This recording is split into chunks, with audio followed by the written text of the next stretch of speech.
This is the First Read Ultimate Spider-Man podcast, where we discuss Miles Morales, the one and only Spider-Man. I'm Zach, and with me as always is gambling savant Johnny Betts. Can't wait to tell you how the bets are going this week. Can't wait to hear about it. I know you said yesterday you've got a lock for me. I do have a lock for you. Zach's in need of some quick money. I told him I'll come up with a bet for this Sunday. I'm going to bet the house on it. How you been? How's your day? My day's pretty good, man. I took off the first 5 hours today so I could sleep in and get some stuff done around the house. Nice. That was awesome. Nice. What'd you get done? Like nothing. But Okay. That was the idea behind it, anyways. I got my reading done. That's what I did with my morning. How about Nice. yourself? What were you about to say? I was just going to say, tell everyone what we were doing? Yeah, we had a kind of late night last night. The boys saw Blink 182. Yep. It was pretty fun. Zach used his VIP status to get us all into the pit. Yep. And I missed probably half of the show because I was shaky and had to go eat some really bad $32 venue food. Yes, you're a vegetarian now. I'm a vegetarian now, and I decided tell the listeners about it.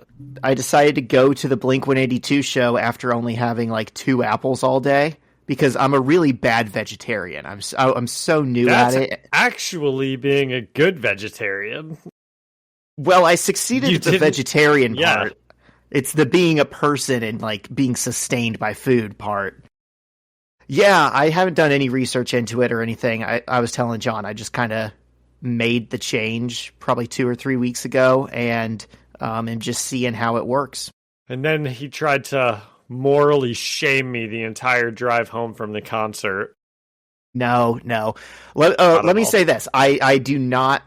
I'm not going to be a holier than thou vegetarian. It might not even last, dude. By the end of this month, I might be having a burger. I don't know. I'm not like trying to put a label on it too much, but I will say this. Okay. If there's anyone else out there, because I told John this was something I've been thinking about doing and been wanting to do for years now, and I just kept making excuses to myself about why it was too hard. And here's a little bit of unexpected encouragement, maybe, for any listeners. From the number one motivational comic book podcast. Sure, the self-help comic guys. Yeah. If there's something that you have been wanting to do, whether it's learn a language or start working out more or be more present or whatever it is that you've just been telling yourself, I'll do that tomorrow, just do it today. Just start today and keep it up. Wow. This is becoming like a damn it. Hey, that's like a Blink biohacking podcast. We're becoming podcast bros. That's what I was trying to say. Here's the thing, John. In a 24-hour window, I'm going to beat you in productivity. I'm going to 3x you because I've broken that down into 3 days, right? Well, that's where you're only scamming yourself there, Zach, because I've broken mine down into 6 days. I'm on 4-hour days now. My God. So every one of your days is actually 2 of my days. All right. I like how we went from like being like motivational and kind of healthy to circling all the way back around to like grind set nonsense. But that is good advice. Maybe I'll put that on a board and hang it in my resource room. There you go. I have a list of things in my phone that I need to print out and put up. Right on. Would you like to hear them? Yeah, sure. This is what we are now, I guess. This is what the podcast is becoming. Here's the ones that have already been put up. Remember, I work with special needs children. One is progress over perfection. A lot of these are the door-to-door things that we heard a lot. Right. Progress over perfection. Comparison is the thief of joy. That's a good one. Whether you think you can or think you can't, you're right. Those are the ones that are up. Here's the ones that I still need to put up. Those are pretty good. I thought you were going to say things like, always be kind. Well, you're going to love the ones that I have to print out. They are, every day above ground is a great day. Remember that. Said by Pitbull in one of the songs. Mr. Worldwide. And I want to custom make this one because I looked for it and I can't find it anywhere. But I want it to be, I want to say every day above ground is a great day. Remember that. And then on like the top or bottom, I want it to like in different like catty corners. I want one to say Dale. And I want another to be like an outline of Pitbull's head. These kids are not going to get it. It's not about them. It's about me. That's right. Don't you forget it. So that's one. Another one, and these are the really corny ones, but I want one that says, too blessed to be stressed. And then I want one that says, it costs nothing to be kind. Okay, there it is. That's the one that every teacher needs. Have I told you Shyla's, or has Shyla shown you some of hers that she's had in previous years? No, I would love to hear these. She'll have something, dude, it's so cringy. It'll be like, yacht, get your act together. Oh, she told me she said that to the kids last year. Yeah, it'll always be like, this is the hall pass for the skibbity toilet. She tries to like use their slang. Hate that, Zach. I hate it when they say things like skibbity toilet, and you brought up 6-7 yesterday because you asked me what it was, and it's something that the kids say all the time. That is annoying. We're getting old, man. It's not for us anymore. Yep. All right. So, what do you got? I don't know. Did we do, I guess we did Blink 182. It was pretty fun. Fun concert. Yep. They didn't play the middle. No, I was expecting them to also. Like that, yeah. The Malcolm in the Middle theme, I was expecting them to play, but yeah. Other than that, it was good. Yeah, it was great. It was, all of my friends were saying, and my sister, Zach got all of us into the pit, and they were all saying to me, "This is so cool. I've like never been to a show this close before," and it was really cool. I think I said a couple times, and I probably said to you, it's like cool to feel like you're like singing with the band, we, especially like Linkin Park, like a big band. I would call it a big band. You mean Blink 182? Yes, we were talking about Linkin Park right before we started recording, but yes, Blink 182. Yeah, I was impressed with like how good Tom sounded because I had always heard for years people like diss Tom as a live singer and guitarist. No way. And I thought he did pretty good, man. And the other guy, they all were great. The other guy sung too. I know. Yes, all of all their names. I don't know them as Mark. much. So the reason I'm not commenting on that is because every other time I've seen Blink 182, Mark has been in the band. It was Tom that they had kicked out for a while, and Matt Skiba was playing in his place. And so I had never seen Blink 182 with Tom. Do you think all of the banter between songs is the same every single show? Like, do you think he tells the same stories every single show? I think some of it's rehearsed, but I also think some of it is just the two of them, like, yanking each other's chain. Because it always has been. Like, when he was giving him grief for, like, changing out his guitar, and he was like, just one sec. I think that was real. I think like that the was story. I'm specifically thinking of the story about like when he was in high school and he wanted to start a band to get girls, and then you might not have heard it. I was probably getting your vegetarian burger, disgusting veggie burger. Anyway, anyway, hopefully he doesn't talk about Indianapolis like he did about Cincinnati. Yeah, Cincinnati, if we've got listeners from the Cincy, they hate you, dude. Don't expect Blink-182 to ever come back. They were talking crazy about you guys. They were. Which they're going to say the same thing about us in Chicago tonight. You got anything else you're coming in hot with? I don't, man. Do you want to get into these issues of the Ultimates? Let's get into the issues, and we'll save the gambling talk for the end. All right. But first, a word from our sponsor, Blink-182. Every business says they're better, but the ones that earn and display the BBB seal back it up.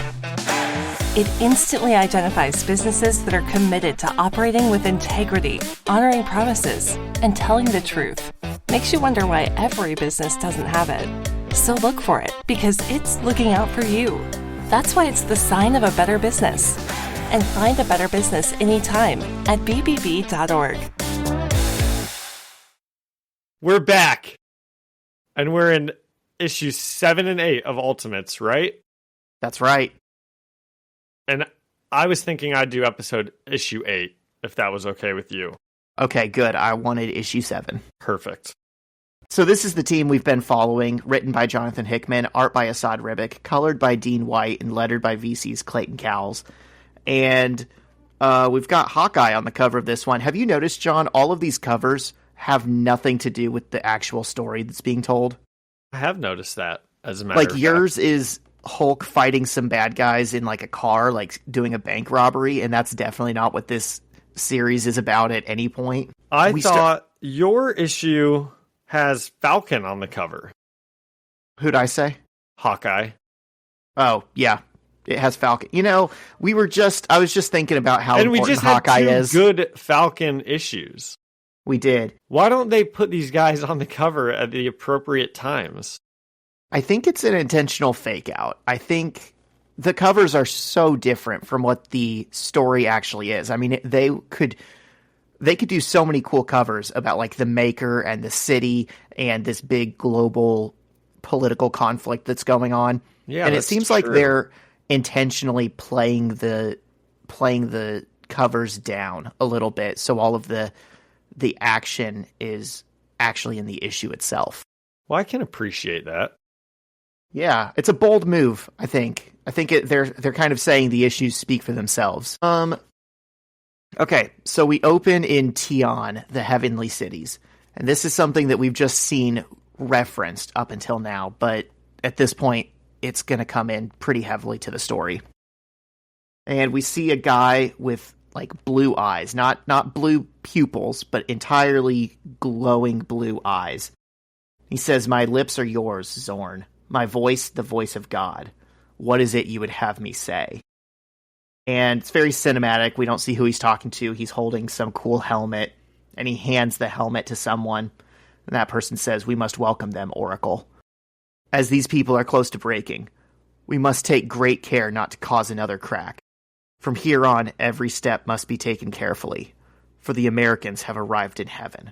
And the person puts the helmet on his head. And so this is Zorn with an X. There's 2 brothers. One is Zorn with an X, one is Zorn with a Z. They are insanely complicated X-Men characters in the main Marvel universe, and we just kind of have to operate under the assumption that they're similar in this universe as well. So it's like Captain Britain, where they could have given us an insane backstory about who this is and why they're here. But right now, we're not getting that. We're just rolling with it. Yeah, we'll get it later. And in case you're wondering, so Zorn with an X, his head is glowing like yellow, right? That's because the inside of his head is a star. And then his brother, whose head kind of emits black, the inside of his head is a black hole. Very cool. Yeah. And so he said the Americans have entered heaven, and we see a helicarrier pulling up to this floating city that kind of looks like Avatar. Yeah, I was just trying to think of what that place was called, and my brain was saying Pangea. I think that is it. Yeah. No, Pangea is what the world was called before it split off into continents. Isn't that also what they called that world? Is it? Now we gotta look it up. No, Pandora. Pandora, yes. Wow. Because that's a new area in Disney. I love it when I can almost feel the listeners yelling at us. It's Pandora. Yeah, we've got some trivia feeds that are going crazy over how little we know. But it does look really cool. And they've got, like, temples. They look like kind of mixture of Islamic and Chinese architecture. I know you were thinking that, John, as well. Zach, you gave me the most brilliant architecture lesson of my own house yesterday that you just reminded me of. You walked into my house and immediately started telling me how it was not structurally sound. I said, I don't understand how it's structurally sound. I don't have a degree or any formal teaching. Your architect is probably smarter than me. But and I'm also sitting in the room right now that is going to collapse based on Zach's expertise. Yeah, I was like, oh, is this kind of cantilevered out on the side of the house outside? He's like, no. And I was like, what's supporting this room? You're just floating over your dining room. Work. Yeah. Anyways, so in the SHIELD helicarrier, we see Nick Fury and some of the team, and they're kind of making the plan. They're going to go to Tian, where they're going to appeal to the two Zorn brothers. They can't lie to them or deceive them because these people can read their minds. But that's okay because the truth is good enough. The truth is that the city is a threat to both SHIELD and America and the world, and also Tian. So they're kind of trying to lay out the fact that they have a shared interest in taking down the Maker. And we get some good exposition about how this city came about. It seems like it's a very new society, even though that, it looks like they've been around forever. We find out in Hawkeye's solo series, he went to a country called Seer, which I'm guessing is probably like Southeast Asian Republic or something. It's always capitalized, so it's definitely what is that, anagram? Yes. He said the Seer government fell because they tried to manufacture a way to corner the meta-human market. They generated a way to prevent any further mutants, which apparently worked. And then Black Widow says, right, no more mutants. And we can all point at the screen and we say, hey, I got that reference. Yeah, I do. Gosh, I'm such a big dork, but I do like things like that because it shows, it is like a multiverse where it's all connected, right? In every universe, there's some no more mutants thing that happened. Sure. But as an X-Men fan, I hate that. Okay. Okay, that's fair. But as an X-Men fan, I also hate the idea that the U.S. government created mutants. So we're just screwed on the mutants in this universe really like anyways. That. Yeah. And so they stopped the mutants, and then they said they created a serum, now called the Source, with the ability to transform normal men into something more. I don't know, John, to me that sounds exactly like mutants. They just stopped one mutation and made a different one. Yeah, that's interesting that they didn't they made the mutants in the first place in this. The U.S. government did. But theoretically, they could just keep doing that. This other government could also probably figure out how to make mutants. Yeah. Which they did, but only after they stopped making mutants. No more mutants. Right. Hawkeye says they brainwashed and quarantined almost 100,000 Seer citizens. They injected them. And then they changed them into the people, with each reaction different than the last. The Seer government was toppled by their own creation weeks later, and we see, their government buildings blowing up. And he says now the two brothers rule the twin capital cities, one home to the Celestials of Zorn, and that is the star head Zorn, who's emitting fire. And he says the other home to the Eternals of Zorn, and that's Zorn with a Z, with the black hole in his head. So we've got Celestials and Eternals living next door on these floating rocks over Asia. It's a pretty cool concept. It is, and it obviously draws a ton of parallels to Reed Richards and the city. We're getting these two massively evolved superpower types of cities. Yes, you're right. And what do we see visually about them that's different? The two brothers people? Yeah, so between Tian and the city, just from the art on the page, how can you tell that these societies are foils to each other instead of being similar? Because one is all technology and one is all nature. There we go. And the evil one is the technology one. Tian is full of waterfalls and mountains and trees and shit. Yeah, true. I wouldn't have picked up on that. John, I am getting so much more out of these issues rereading them now after having read a lot of Jonathan Hickman, because the first time I read these, he had not had his run on X-Men. So the Krakoan era hadn't happened yet. And when you read enough Hickman, you start to realize that he recycles certain themes or ideas because he likes them and he thinks they're cool and he's good at writing them. And one of those is always like the advanced society. And then another one is kind of like environmentalism as a futuristic concept instead of like a thing of the past. So both Tian here and then Krakoa later are going to be these like super utopian societies, but not in a way where they're just like everything's chrome. They're utopian in a way that's like harmonious with nature and looks cool. Cool. Do go on. Okay. Wait. What's up? Can I take us off on a tangent about something a couple pages earlier that I swore you were going to mention? Yeah, please do. So, like 3 pages earlier, when Fury, Falcon, Black Widow, and Hawkeye are all like sitting, they're all like discussing, and Hawkeye is just like, everybody good with coffee? And he's just like running around getting them coffee, just like interjecting every couple words. He's like, you guys want sugar? You take it black? And I thought you were going to talk about like, oh, of course, Hawkeye is just taking coffee orders. And then I was going to defend him. Sure, yeah, they've probably all been up for hours. And that's the exact type of behavior I do during meetings that I don't want to be a part of and don't have anything to contribute to.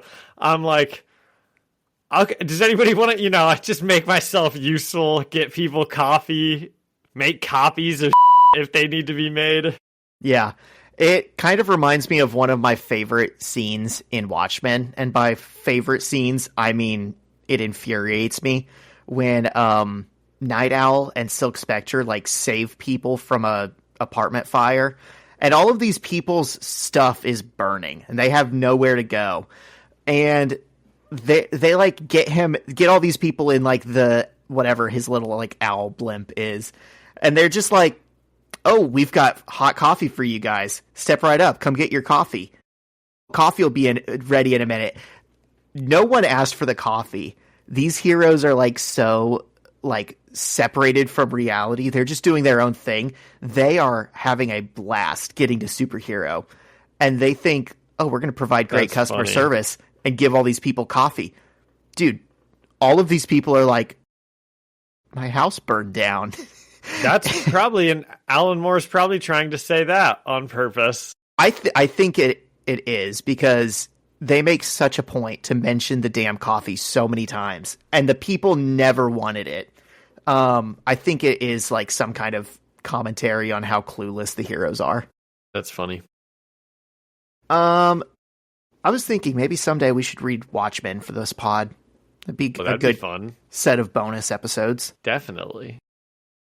Listeners, write in if you think that's something we should do. Anyways, so they arrive at the heavenly cities of Tian, and it says Impasse Island. I like that there's specific geography to these islands. That's, again, something that Hickman does later in Krakoa, where there's like, it's not just Krakoa, the island. Like, you have, this is where the bar is. This is where people, so-and-so lives and stays. This is where other people are. It makes it's like Tolkien, right? You can open up a map of Middle Earth, and it makes more sense. And they step off, and they're on this giant, beautiful floating island, and they're greeted by some Eternals, and they're welcomed to like talk to the brothers Zorn, and they're like, welcome, why are you here? And Nick Fury's like, you can read my mind, right? And they're like, yes. And he says, take a look. What we want is at best an ally, at worst an arbiter. I think a look inside my head will confirm that the city is a threat to us all. Something has to be done about the children of tomorrow. And Zorn, the one with the black hole, says, I see deeper than the surface, deviant. You hope to provoke an action. The answer is no. And his brother Zorn says, and I disagree. They are people, brother. People acting out of fear cannot be held fully accountable for their base thinking. Perhaps in this case, it should give us pause as well. Most violent acts begin with miscommunication. So a celestial word then, peace. May it bind all our futures to more fortunate paths. Speak, Oracle. Speak words of hope for a brighter world. And this is interesting too, because this is, again, Tian is being the foil to the city because they have their Oracle who speaks words of wisdom and truth, just like how they had like the first speaker who had been crafting their perfect message for 10,000 years. Yeah. And look at that, we're back in the city, actually. And the Maker is standing next to his big Wizard of Oz thing that's the face of the city, and he's talking to some of his children of tomorrow. And this is interesting. They say the city is growing still. We had been told they weren't going to grow anymore, but it's growing downward. It's burrowing into the crust of the earth. And it's like growing as a subterranean city. The purpose of that is, they say, to maintain the Maker's deception. Yes. So they're growing, when they told everyone that they weren't, which is what you said last week, Zach. I mean, that's kind of what all countries do, right? I mean, that's like how geopolitics goes, is like you lie to the public and then you just do whatever the hell you want. But yeah, go figure. Evil Reed Richards is not a man of his word. So what's his real goal? Probably just to take over the world. Probably. But we shall see. Again, man, I am so good at how I structure the issues that we read. I think it's interesting that I don't even know what you're about to say, and you are. Utah's goal implicitly was to expand until it took over the world. I would assume Reed Richards would not be content until the city is the world. Yes. Wow, Utah and these two worlds. It is similar. I'm telling you, I think that little throwaway John Byrne issue that people don't talk about was probably influential on Hickman. And they're like, oh my God, we're getting communication. I thought no one could communicate with us. We were supposed to be secure. And they're like, the city listens. The person says, Sistopolis interrupt. I like that because Sistopolis. That must be like what the city's called. It's a system and it's a metropolis. The first ever Sistopolis. Nobody said Reed Richards was created with... Damn it, was creative with names. I mean, everybody is named their job, and he named the city Sistopolis. That's true. How funny would it be if, like, the one thing in the city that has a name is, like, his body pillow, and it's called Sue? Dude. It is. That's probably true. So we see, like, a holographic projection of the Oracle, and he says, "This is the voice of resolution. I am the Oracle of peace. The world is changing, and it changes rapidly. Children of tomorrow, we see you, and we have joined you in tearing down the old ways of doing things. But as we tear down, we of the people are also remolding society into something that would reach far into the future." And I'm just going to keep saying this. This is a lot like what Professor X says in House of X Powers of 10, because Jonathan Hickman does not let ideas go. He reworks them into something new later on. And Reed Richards says, "City, can you do something about this, please?" I'm sorry, he doesn't say please. He would never. And this is when I noticed... Kind of. He says, "Can you please do something about this?" Okay. Have you noticed the face of the city is changing? Like, the mouth moves and stuff? I noticed that it, like, talks like a person. I was also just noticing that it looks so menacingly evil. It does, and it looks progressively more evil every time you flip the page. So he said, "City, can you do something about it?" And immediately, like, the Oracle guy goes like, "Blizzed." He has some kind of feedback. And some of the children of tomorrow say, "Fascinating. We are experiencing a pirate city calm." I love the words that they make up for this, because a pirate city comm makes no sense. But then when you think about what's happening, it's kind of like, oh yeah, one sort of sentient futuristic society is like speaking to another one, and they're not using technology. They've kind of progressed beyond that, and they're recognizing each other for what they really are. And one of them says, "Can that even be done? I thought we were protected from external information systems. Has our sacred data been compromised?" And the maker says, "No, that's not possible. City, can you determine how this is happening?" And it says, "The individual broadcasting this message, this oracle, appears to be a divergent omnipath." So again, an omnipath, we have to use the root words. He knows everything. Or no, he can communicate with everything. I was just thinking it was like a telepath, but you're right. Omnipath is different. Yeah. Omni does mean all. Yeah. So that's really cool. Path means feeling or disease. So all feeling. Using the roots and stems, that's what that means. Well, and then they clarify. They say, but this is more than group telepathy. This is communal empathy. So omnipath, they're more using path as like a stand-in for telepathy. So it's like omnipath. Maybe it's like all of the people's. He's like harnessing or something. The power of all of their telepaths. Yes. Yeah. They say, oh, and then this is awesome. The maker says, a precursor to world mind. This is, again, something that it makes no sense if this is like the first comic you've ever picked up. You're like, what the f*** are they talking about? But the more you read Hickman, the more... But you can also just pick it up by, using context clues and like reading the story. Like, he says a precursor to world mind, and then I'm sure you were about to say this, but he says, yes, I remember now, we flirted with this 600 years ago, but found it circumvented certain advantageous aspects of natural selection. So you kind of get the idea of what it is and what they've already done. Like, there's a lot of backstory provided there in just a couple of words that, like, the city, they thought about doing something like this also, and they realized, no, it's not as good as like what the peak thing could be. Right.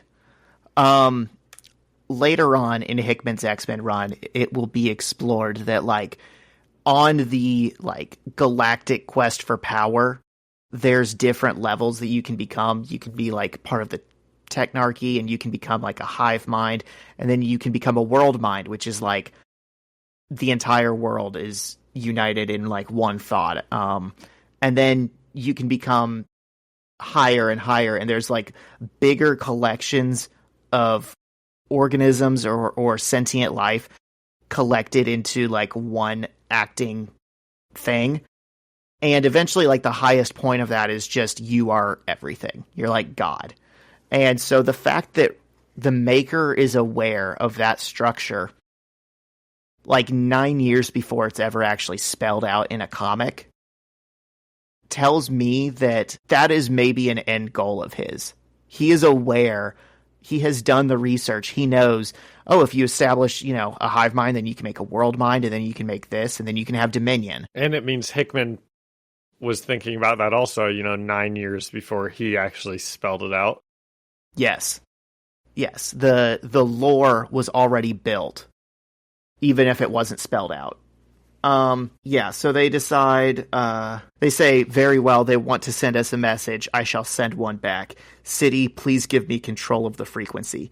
And in this page, this is where you really notice the city looks absolutely terrifying. It seems to like have sprouted mechanical arms, and it's like emanating electricity, and it's got like spikes coming out of it. And back on Tian, the Oracle just drops onto the ground, and the Maker starts speaking through him. So they've like done some kind of feedback, and they've now taken over the Oracle's voice. And he's talking, and he says, regressives. I am the maker. This is the voice of the city. I am the oracle of my. And then at that point, Reed Richards gets complete control over him and says, I shouldn't be surprised. Hello, Ultimates. I take this to mean S.H.I.E.L.D. has refused my very best offer. I had hoped for grace. I must do something about this nostalgia buried deep in my heart. And then he looks at Hawkeye and he says, you disappoint me, Sam. And he says, and Fury, we are coming for you. And then he's pointing at Fury and Sam like he's puppeting this guy's body. Yes, and then the Oracle falls dead. And Zorn with the black hole says, you should have listened, brother. Now we have unwillingly been drawn into yet another American war. This leads to nothing but blood-painted skies. And Fury's like, you have to evacuate the cities. We'll try and cover you. And Zorn is like, no, we're not doing that. Why would Fury say they need to evacuate the cities? I think it's pretty reasonable to assume that now the Maker knows. Where could they go? Aren't they probably in the most safe place possible currently? I mean, I don't think anywhere's safe, and the Maker knows where they're at right now. I don't know. Maybe they should stay. That's what the Zorns say, at least, is that they're going to stay and fight. And then we go back to the city, and we get a little villain monologue from the Maker, and it's not really important, but the cool part about it is he ends with, can nothing in the heavens stand against us? And then we cut to outer space where the Hulk is riding on a spaceship and drops into orbit. We're going with plan A. We've been saying it from the jump. That makes me think Cap is going to be coming back here pretty soon. Maybe not in this issue or the next, but surely Cap is coming back. It's always Zach, just if around Cap the corner. does not come back in this, that'll be a big disappointment for me. What'd you say? I said surely he's just around the corner, right? Surely. This was his plan. Okay, so we see 17 hours ago in the Himalayas, in some temple, the Hulk was just meditating and trying to be calm, and seems like it was working. And some agent of the U.S. government comes and visits him and is like, hey, we really want you to do something for us. And he's like, no. And he's like, well, that's crazy because we've got Betty Ross strapped to a table and we're going to like cut her open and dissect her if you don't. She's She-Hulk. Because she's She-Hulk. If you don't help us, that's our Hail Mary. We're going to have to reverse engineer how to make a Hulk. And he says, now I'm willing to bet that really pisses someone like you off. And he says that just as the Hulk makes impact with the city and crashes through. And the city, the like, this is so, it's got its own creepy little word font. And it's like, hers, pain. This is coming from the robot. And then it says, the children of tomorrow are dying. And we get a cool panel of the Hulk smashing through something, bouncing off the ground, and then jumping back up way into the sky. You almost forget reading this entire run that the Hulk is a superhero. And it's fun to see him in a superhero aspect, finally doing some cool things. And not just like being the monster that he's been every single other time he's been on the page. Yeah. I love how it was so cool when they dropped Hawkeye from orbit. I'm sorry, not Hawkeye. Falcon. They dropped Falcon from orbit into the city. And we were like, that's amazing. We love that. And then they had to do it again with the Hulk. And it's still amazing. Yeah. Keep playing the hits, Hickman. And how else would they get in? That's true. Well, I mean, it's the Hulk. I bet he could walk up and just bust through the front door. But that's not as cinematic. Anyways, this is an issue that I think it could be disliked if you just kind of breeze through it, which I definitely did the first time I read this whole series. I can remember being a little disappointed by it. But the more context you have for what's happening around it, and the more you kind of know what to look at as far as like, these are the tropes that Hickman always writes, and he means something when he says something about, an advanced society or nature or whatever. I found this to be a really enjoyable issue. I'm going to give it like a 9 out of 10 Hulk smashes. Okay. I also found it to be a pretty enjoyable issue. I thought those two brothers were going to be kind of stupid when we like saw them on the previous issue where they like introduced them with the other people on the screen. But I was liking that storyline, and I was liking the brothers also and their little world that they have. So I'll give this an 8.5 out of 10 Hulk smashes. All right. Do you have anything else to add to it before we go into yours? No, I don't think so. Let's do it. All right. The Hulk is on the cover. As Zach said, he's stopping an armed robbery in the middle of a city. So, and I didn't even notice that till you said it. I was like, oh yeah, of course the Hulk's on the cover. He just dropped in from orbit. He's going to smash some stuff. It's like funny to think about after all the issues we've read of this series so far. Like the idea that this series would ever fight guys in ski masks is kind of comedic. Like that's such a far step removed from the scale that we're on. Do. Yes. Creative team: Jonathan Hickman, writer; Esad Rebic, artist; Dean White, color artist; VC's Clayton Cowles, letterer; and Kare Andrews, cover artist. So the Hulk has dropped in and he's fighting the Children of Tomorrow. And they're saying, engage the superhuman, resist infection. And Hulk is like, Hulk's no infection. Hulk no sick. Hulk healthy. And he's just smashing about. He's doing a bit more damage than I thought he would when they originally, Captain America was just saying, apart from just dropping the Hulk in, I don't know what you want me to do. Like, after seeing how easily the Children of Tomorrow have dispatched Thor and the Britain twins and, Sam and just everything, it seemed like the Hulk would also just be pretty easily overwhelmed by stuff. But he's not. No, man, he's the Hulk. I think the most annoying thing people can do is nerf the Hulk. If you're going to use the Hulk for your story, you got to make him a powerhouse. Well, Thor's a powerhouse too. He got captured pretty quickly. That's true. But he's a depowered Thor. That's true. I forgot about that. So Hulk is he's tearing through these Children of Tomorrow, and the Maker flies off. That's something we didn't really mention in the last issue, but the Maker just can fly. I'm guessing he just learned how to in his 1,000 in his years. Suit, probably. I mean, he probably doesn't fly without the suit, right? You're probably right. He's the smartest man on Earth, and he had a 1,000-year head start. I can believe that he taught himself to fly. Definitely. And he said, so the Maker flies off, and he says, "Recall the children. I will deal with this myself." And one of the Children of Tomorrow says, "We have been ordered to retreat. The Maker comes. Everyone to the city." And Hulk is screaming at them, "Fly! Come back! Fight Hulk!" And then someone off screen, who we can assume is the Maker, says, "Would you stop?" And the Hulk turns around, and he's face to face with the floating Reed Richards. It's when I had just mentioned that it's cool to see the Hulk doing, some superhero stuff and actually being a fun character, this is a fun little 5 pages for him, between the last 2 on your issue and then these first 3 or 4. Yeah.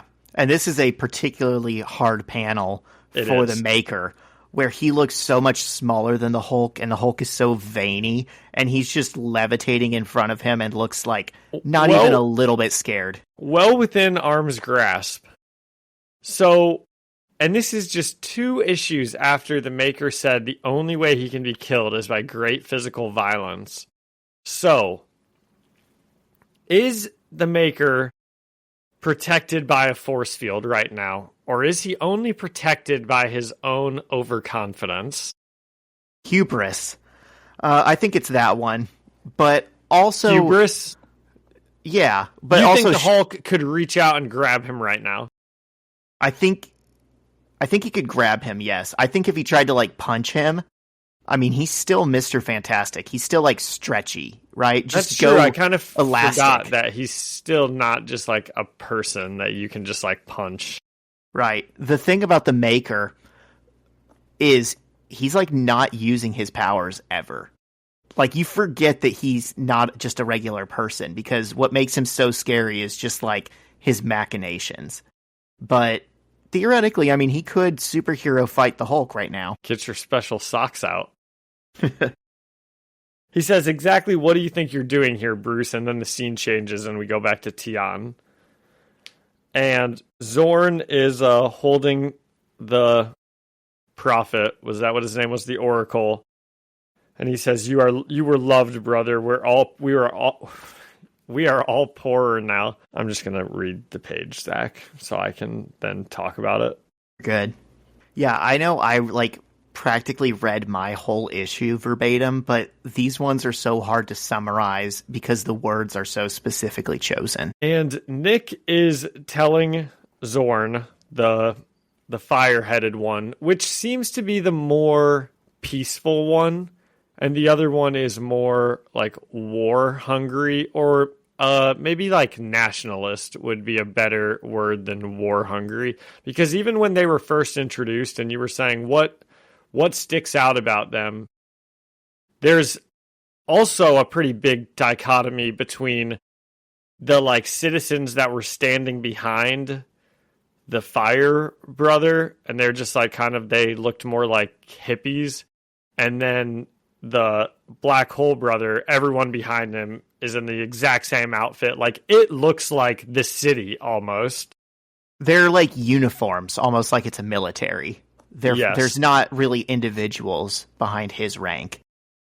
Yes, but he's obviously not looking for war because he was saying, like, this doesn't involve us. We don't need to be going and doing it, you know? He doesn't seem like he's necessarily a bad guy, but he's also, like, wants to stay out of international politics. And Fury is telling them how they need to leave, and he says, Zorn, you need to quickly decide who among your people should come with us because there's not enough space for everyone. And Zorn says, there will be no need for that, General. These animals will not make it to Titan.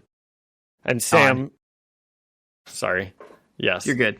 And Sam says, I'm sorry, sir, but you don't understand what they're capable of. And Zorn says, it is you who does not understand, Sam Wilson. My brother is all-consuming. And this is kind of what I meant when I was like, why would Fury tell them to leave? Oh, and then Zorn says he will feast on these children. And we see the black hole Zorn and a bunch of his, like a ton of his military people, now that I look at it, all flying away from Tian towards presumably the city. And like I was saying, this is what I meant when I'm like, why would Fury think that they need to leave? Didn't they go to this place because it's like the only place on Earth that might be capable of helping to defend against the city? Like, it doesn't, they're, you know, that's the safest place. I think he wanted to, like, mobilize them, you know, in secrecy. I don't think he wanted the Maker to know immediately, oh, they're in Tian and they're scheming right now. Well, wouldn't they know that? Wouldn't the Maker, for as smart as he is, even if he wasn't able to, like, puppet the Oracle's body and, like, look out through it, seeing that message, wouldn't he be able to place the type of people and the, like, he would have known what's going on, kind of, as soon as that message came in. Yeah, you're probably right. I think like, this goes back to... I see what Nick Fury's saying. He's like, oh, shit, we got caught. You know, you need to get out of here. But it's just Nick Fury not really thinking through the situation, which he's been known to do. We also, a couple of issues ago, saw someone ask him, what do we do, sir? And he was, like, frozen. He's like, I don't know. So... we never saw him have that eureka moment where he's like, all right, I'm super confident in my plan now. I think they're just kind of like bullshitting around and they're like, let's go see what the Tian people think. They're winging it. So back in Washington, D.C., we're with the Joint Chiefs.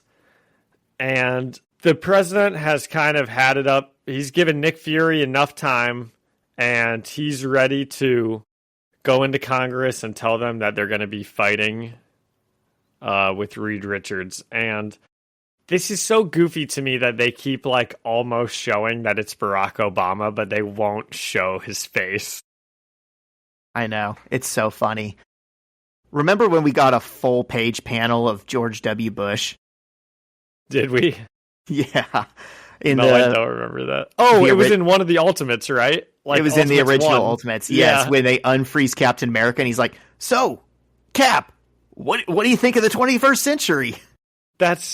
What an honor for George Bush. I wonder if he knows.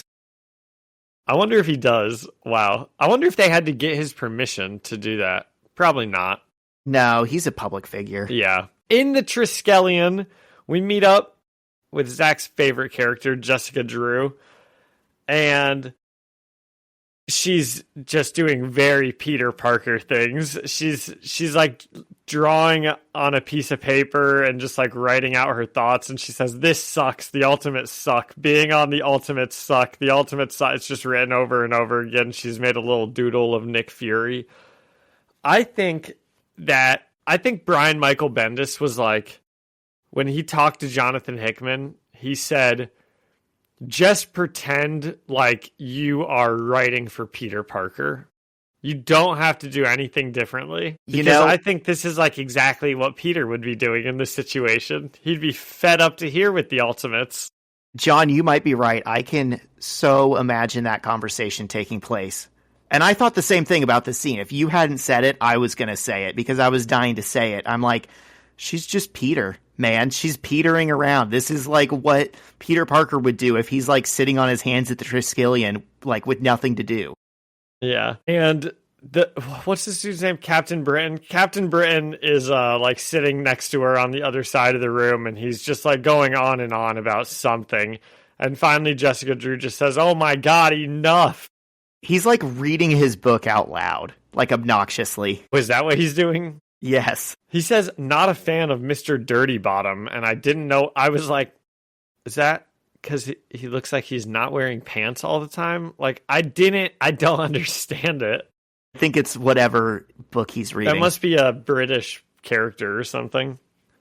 And Jessica Drew says, "Listen, Mr. Braddock, I've had it about all I've about had it with all of your..." And then Captain Britain interrupts her and says, "Excuse me, but I detect a scent most odious, young lady. Do we need to have a talk about..." And she says, "Oh, go straight to hell. Wait, I do smell." And then they both pass out and the room fills with agents. So it was like poison gas. It knocked them out. Yes, and we can see some gas like going into the room as they're having that last conversation. Who would this be? Who would be taking out the Ultimates? I think like we're agents.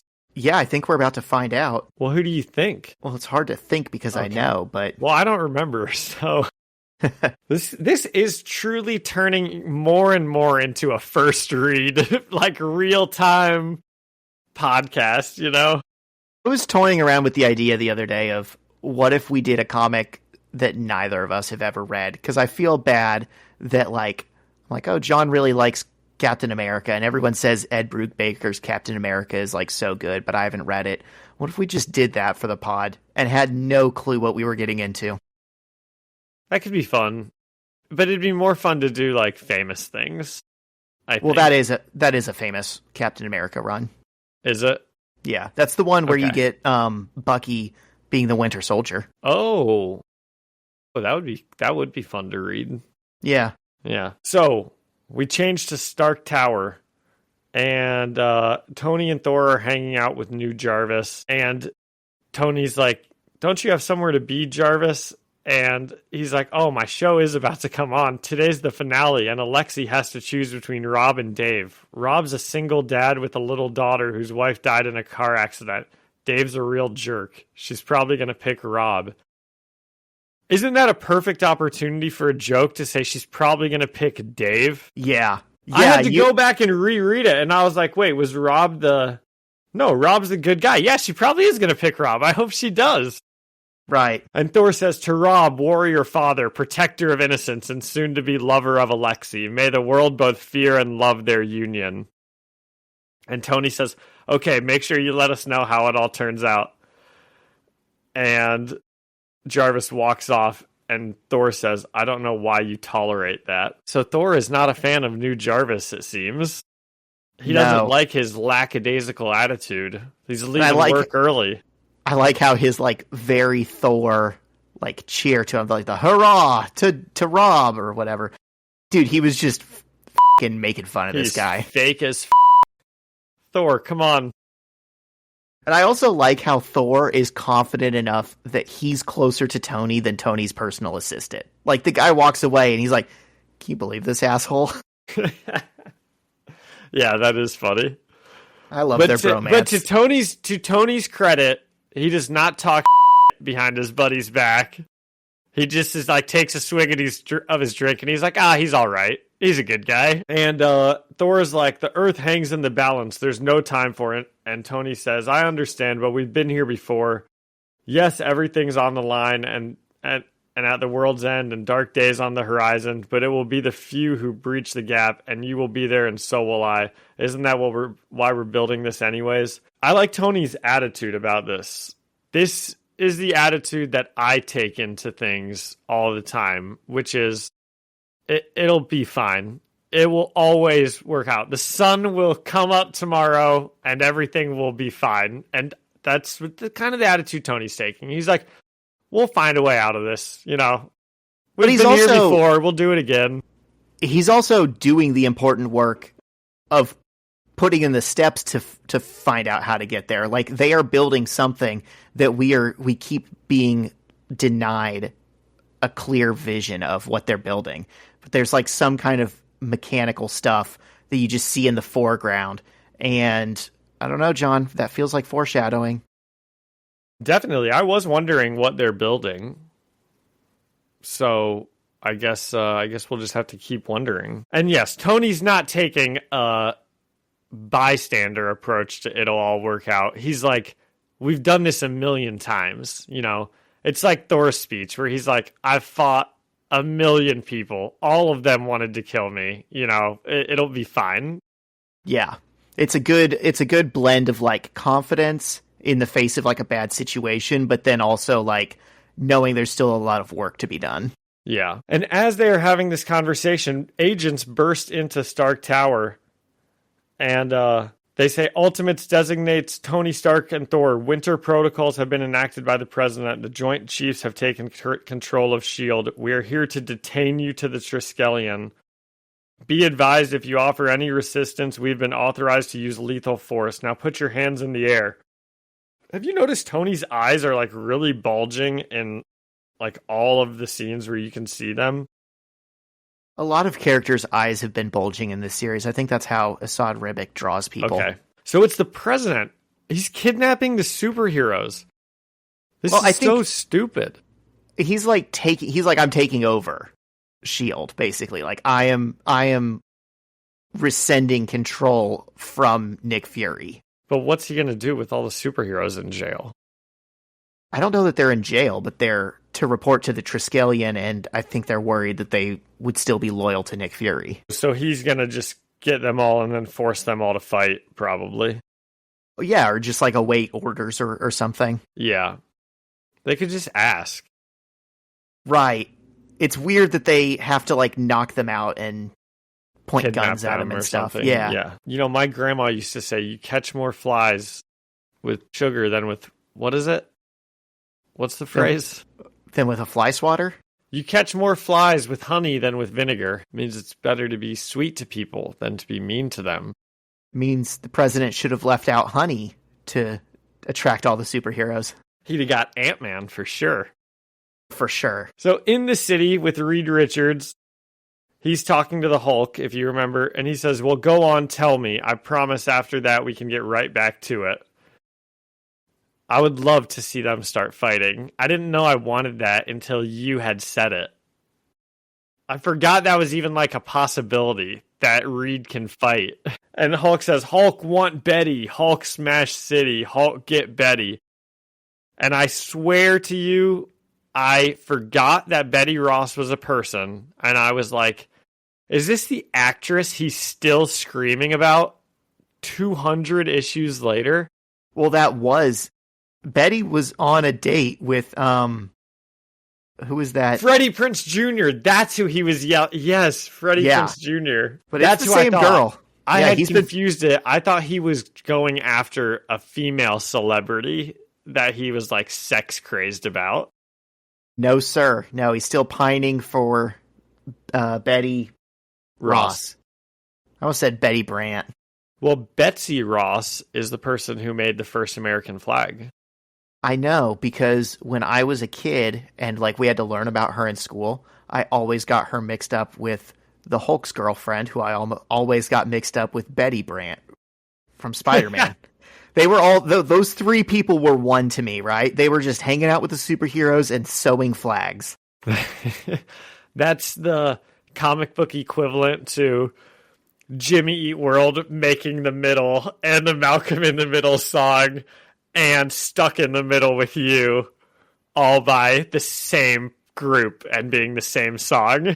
Right. So Hulk wants Betty and Reed is like, oh, I see. That's such a funny thing to do. After not seeing someone for 1,000 years, and then the first time you see them, they're screaming about the same thing they were screaming about 1,000 years ago, and you're like, oh, okay, I get it. Yeah. And he says, you've been bought off, so what if I told you I could give you everything they promised and more? And Hulk, he gets a little... like he's listening kind of, and he says, Hulk, I would say let's talk about it. And he says that like a normal person, like a Bruce Banner. It's so funny. It's like, are you pretending this whole time to not be able to string together sentences? Well, when he was in Tibet or wherever, he was talking like Bruce Banner. They were having conversations. He was smart Hulk, yeah. Yeah. And Reed says, good. Back at Washington, D.C., a black president, who we haven't seen his face, is speaking to Congress. And he says, I've called this closed session of Congress to make each of you aware of some very serious actions I've taken within the last hour. The first is I suspended posse comitatus. That's a thing in the West Wing, I think, made that up. Really? No, but they talk about it in the West Wing. It's like a real thing. Authorizing the military to provide and help maintain a peaceful response to the events of today. Members of related intelligence committees will also recognize this as a preliminary action that will discourage certain elements within our military structure from acting out. So they're like worried about the superheroes doing their own thing. Yeah, exactly. He's basically using politics speech to be like, I drugged and kidnapped all the superheroes. He says the second action is that I have launched a full-scale attack on the city. Back at the city, Reed and Bruce are now like talking, looking at screens. I really respect this Reed Richards that people keep coming into his city to beat him up, and he's just like showing them around. Like, he's really got these guys under his thumb. Immediately, they switch to just being on his side. It is very funny that they're just sitting around their computer screen. And he almost, the way the screen is set up and what's on it, it almost looks like a game of solitaire.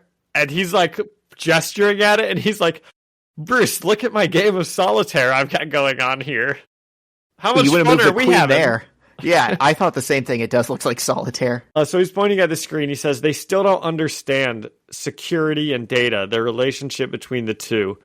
See, they were never going to release Miss Ross to you. They've even moved her just to be sure. So he's like showing them the S.H.I.E.L.D. intelligence file. And Hulk says, Hulk am very... And Reed cuts him off and says, yes, you should be. Dude, it's so funny. He might be my favorite character. He's just like... this. It's like me trying to get like one of the 7-year-olds to like do something for me, like turn them against their friends. Or you're like, you didn't hear what he said about you at recess, though. You're just planting ideas in their delicate little minds. I know you're mad. Now think, if you snuck into his locker, what could you take? And are you having big feelings right now? What do we do with those? And Reed says, but all they told you to do was cause as much damage as possible. Simply drop in and wreck the place. No goals, no objectives. And Hulk says, none. And he says, oh, I see. Once again, Bruce, you're being used.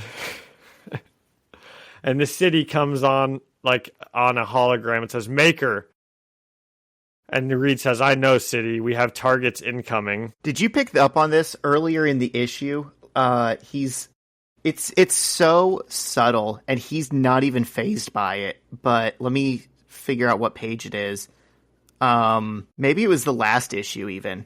I think it was the last issue. Just on the back of a screen, you see, like, heat signatures flying over the globe, and he's, like, standing there looking at the screen. He's like, oh, huh. And it's never really commented on. But then now we know that he, like, took that in, and he's been doing all of this. He's just been bullshitting with the Hulk, like, with this in the back of his mind. Yeah, you're right. Huh.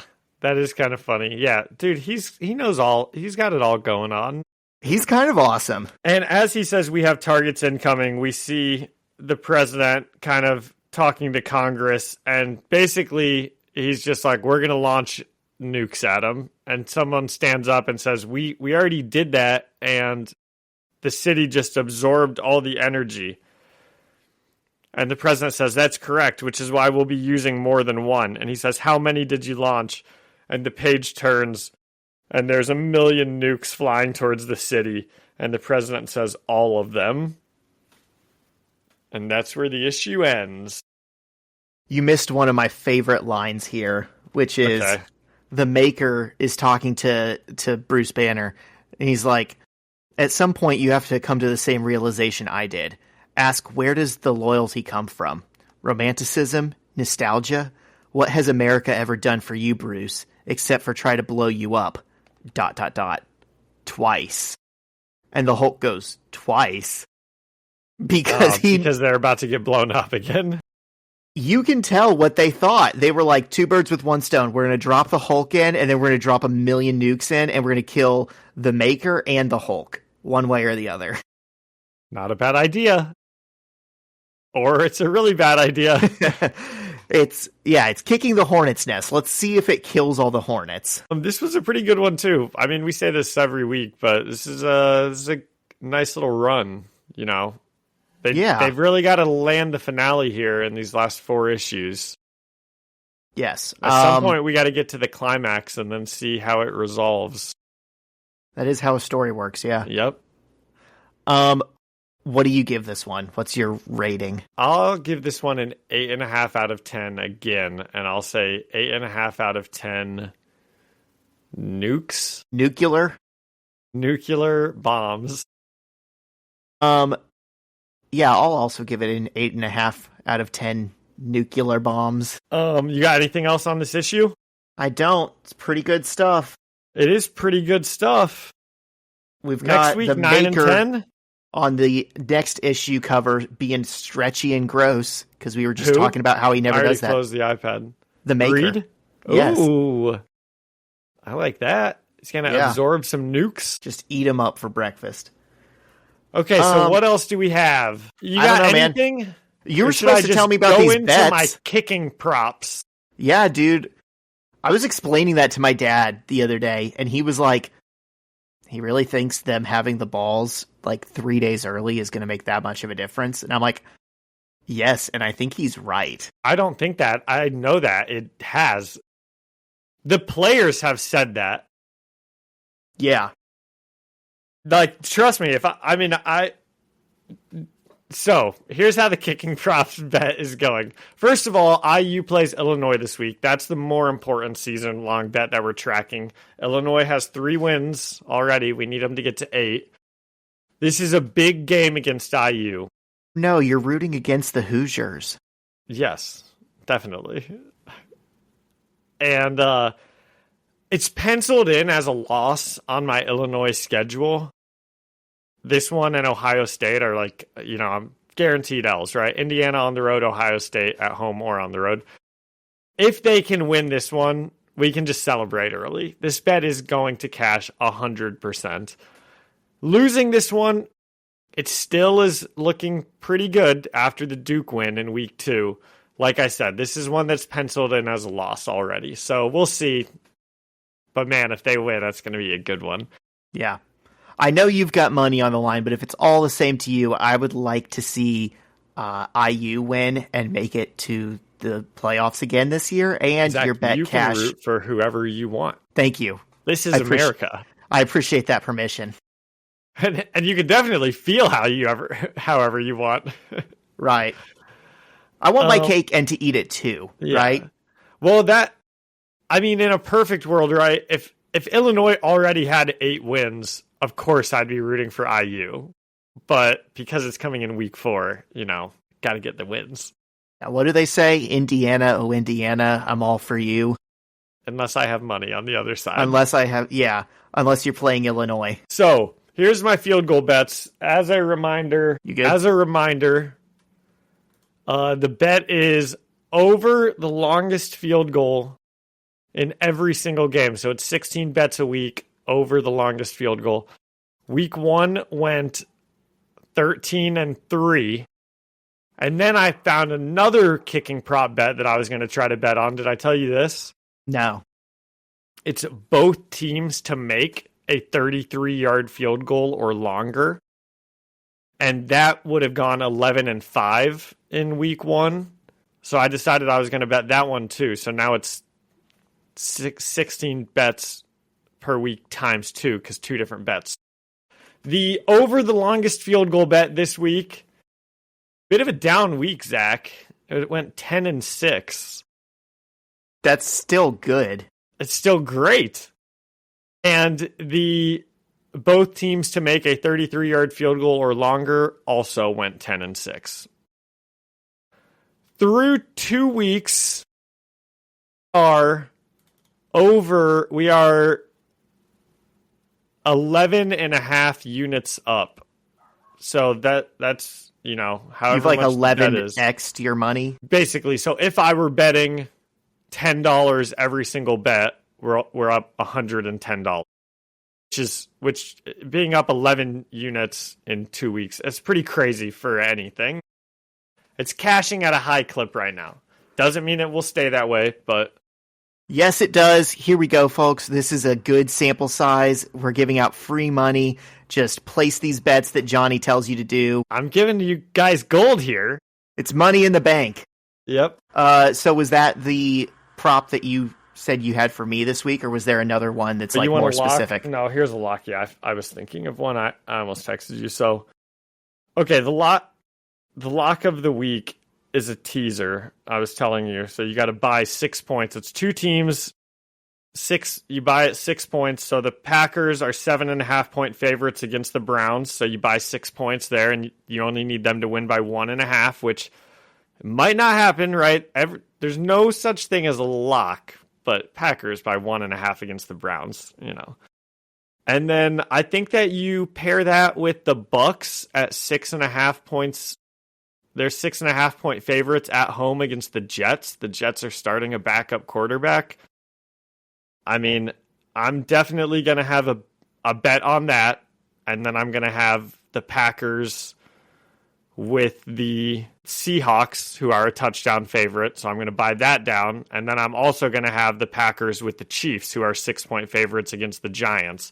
So I'll have 3 units total on the Packers, and I'll have 1 on each of those other teams, if that makes sense.